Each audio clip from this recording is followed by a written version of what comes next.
ตอนนี้บ่าวฝนเปิดคลิปมาตอนเสาร์นะพี่น้องแล้วก็กำลังขี่รถอยู่ดีๆแล้วก็มีรถเบียดเนาะผู้นึงรถจักรเนี่ยแล้วเลาะขายข้าวจีแล้วเลาะขายข้าวจีแล้วบ่าวฝนตามกฎแล้วรถเราขี่ก่อนนะพอดีข้าวจีเราเฮียตอนนี้บ่าวฝนเก็บได้ทงนึงนี่บ่าวฝนก็บีบแกให้เราจอดแต่เราก็บ่จอดเนาะบ่าวฝนว่าสิไปส่งไอ้ต้นเราซ้ำเราสิไปขายแล้วก็หาเงินนะพี่น้องแต่ว่าตอนนี้เราไปแหละบ่เห็นแหละมีแต่ว่าบ่าวฝนสินำเราไปเบิ่งไปชมนะพี่น้องว่าบ่าวฝนสิทันเพิ่นหรือบ่รถเพิ่นฝนก็อยากตกแน่นี่ข้าวจีที่บ่าวฝนเก็บ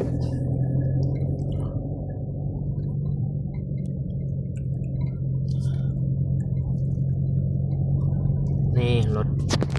ไอ้ต้น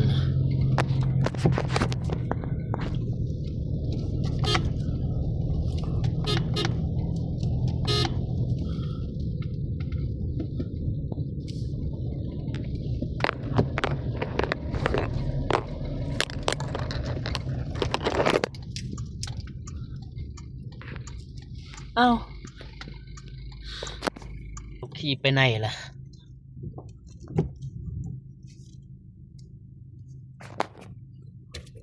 เดี๋ยวบ่าวฝนก็สิตามไปขี่ไปในบริษัท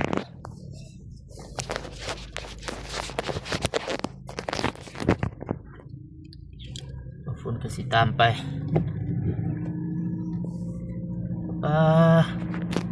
กาแฟบริษัท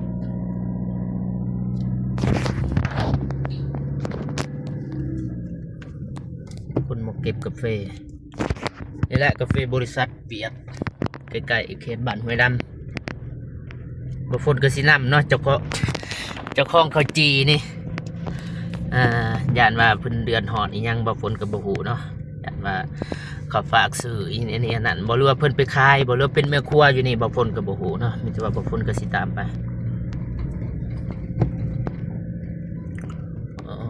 โธ่กว้างยิ่งใหญ่อลังการนี่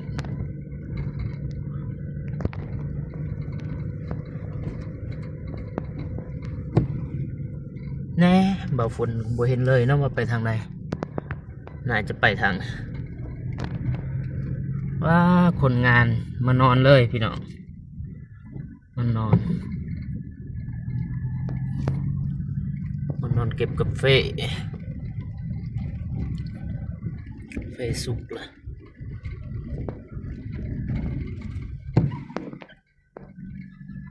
ทางนี้ก็จะตากกาแฟนะพี่น้องโถ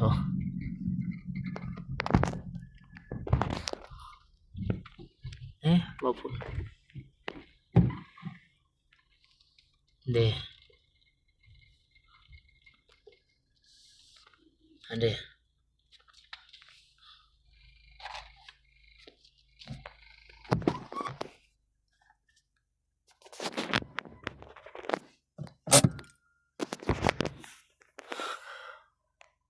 ไปส่งบ่หรือว่าไปกิน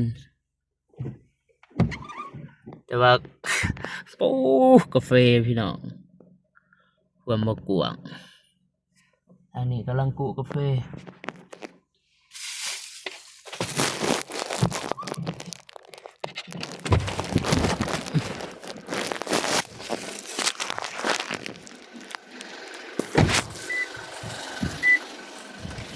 บ่ฝนกับบุกาทายไปไหน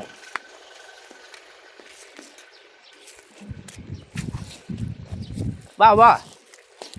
เขาเก็บมันเหี่ยของเรา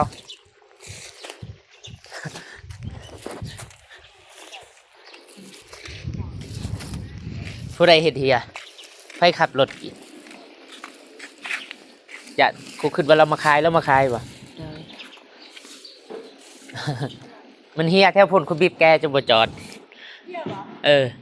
ใจเนาะพอดีค่อยถ่ายเกี่ยวกับคลิปนะผมก็เลยถ่ายเลยโอเคร้อยนะพี่น้องมาส่งข้าวจีไม่ครัวเพิ่นออกตลาดแต่ว่าเพิ่นเฮ็ดเฮียบ่าวฝนก็เลยได้มาส่งถึงทีเลยว้าโธ่พูนบริษัทเพิ่น สอนเด้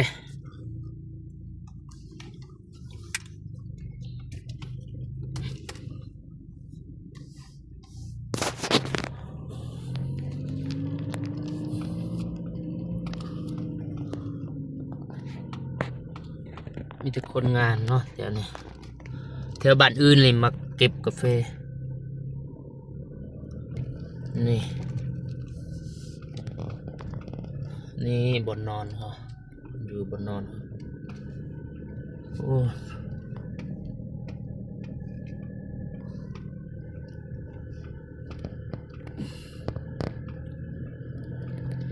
จากบ้านใดนะพี่น้อง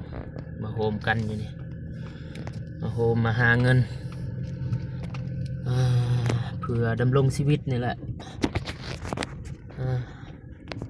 เพื่อครอบเพื่อครัวก็เลยได้จากบ้านแล้วก็มานอนนี่แหละบ่นอนเขามาหับจ้างเก็บกาแฟเด็กหน่อยเนาะรถตกแตก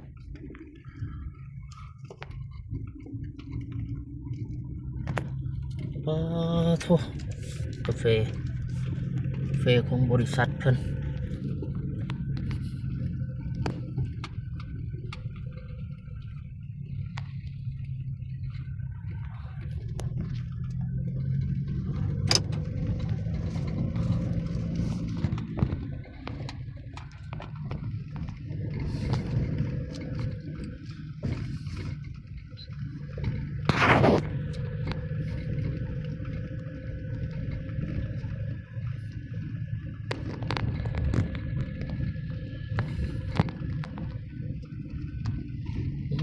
คนงานเก็บกาแฟ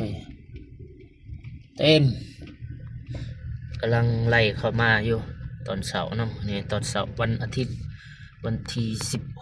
16พฤศจิกายนเด็กน้อยมาเฮ็ดเวียกนี่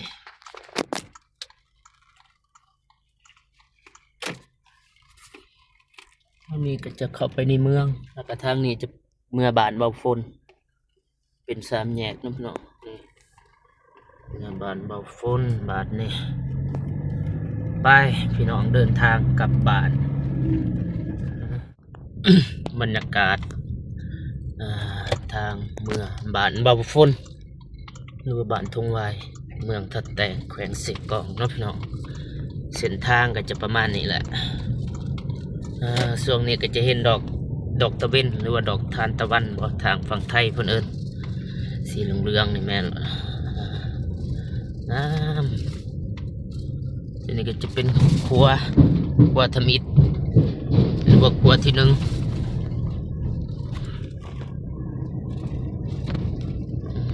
โอ้บรรยากาศตอนเช้าตอนนี้ทางคุณก็จะเป็นภูเนาะภูพาภูโหลนภูลวงเป็นภูโหลนภู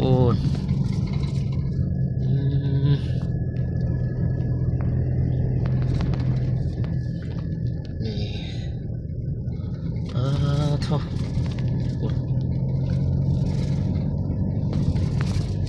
เส้นทางจะบอกว่ามีบนใดมีโค้งมันก็จะมีป้ายเตือนนะพี่น้องนี่แหละมอสิฮอดบ้านของเบาฝนก็ประมาณอยู่อีกหลักหนึ่งเท่ากับฮอดหลักประมาณ600-700 เมตรนี่แหละก็สิฮอดหมู่บ้านทุ่งวายเบาฝนก็คือสิบ่เคยเห็นที่ว่าทีมงานเขาได้มาถ่ายบางเที่ยวก็ถ่ายแต่เบาฝนก็บ่เห็นเนาะเมื่อนี้เบาฝนก็มีโอกาสก็เลยได้ถ่ายให้ FC ทางฝั่งไทยฝั่งลาวและก็ต่างประเทศได้เบิ่งนำกันนะพี่น้องหัวนี่ปล่อยปะหลับเลยโถเด็กหน่อยยอมผม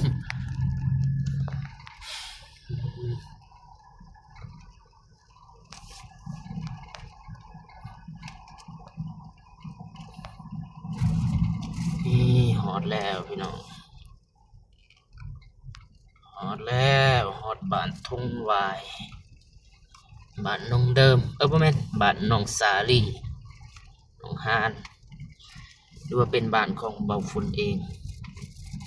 ฮอดแล้วบ้านเกิดเมืองนอนเบาฝนนี่แหละ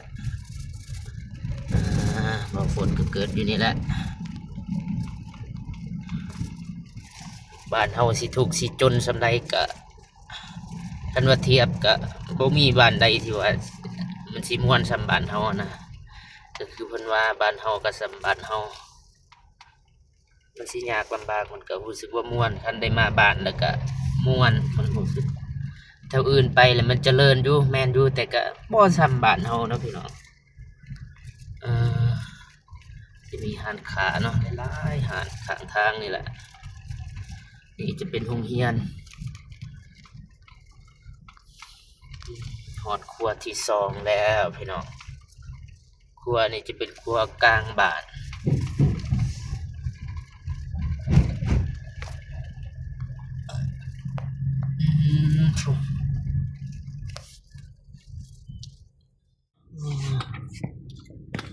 นี่ก็กลางบ้านเนาะเบาฝนสีเขาเฮือนของเบาฝน